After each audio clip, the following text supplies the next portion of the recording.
তোমার আর তোমার আল্লাহর মাঝে কোনো গোপন আমল আছে নাকি যেটা আল্লাহ ছাড়া কেউ জানে না? জীবনে আমাদের প্রত্যেকের এমন কিছু গোপন আমল, ইবাদত আর দান সদকা করা দরকার যেটা দুনিয়ার কেউ জানে না। জানে আমার রব আর জানি আমি। এরকম দান থাকার দরকার আছে না নাই? তোমার জীবনে এমন কোন গোপন সদাকা আছে নাকি যেটা আল্লাহ ছাড়া কেউ দেখেনি? এই গোপন সদাকাটা আল্লাহ খুব পছন্দ করে। এখানে মাদ্রাসা, আজকে আমার ভাই অমুক ভাই দিবেন 2 লক্ষ টাকা, বলেন মারহাবা।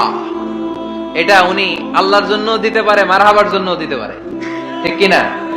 কিন্তু রাতের আধারে রাস্তার পাশ দিয়ে হেঁটে যাচ্ছেন, মসজিদের দান বাক্সটা লেখা, উপরে সাইনবোর্ডে লেখা মুক্ত হস্তে আল্লাহর ঘরের জন্য দান করুন। কেউ নাই, কাক পক্ষী নাই। রাত বাজে 2টা, হঠাৎ করে পকেট থেকে 1000 টাকার বা 100 টাকার কচকচে নোটটা আপনি দান করে দিলেন। ওই দানটা 1 কোটি টাকার দানের চেয়েও বড় দান। কারণ দুনিয়ার কেউ তখন দেখে নাই, দেখেছে কে? কেউ যেটা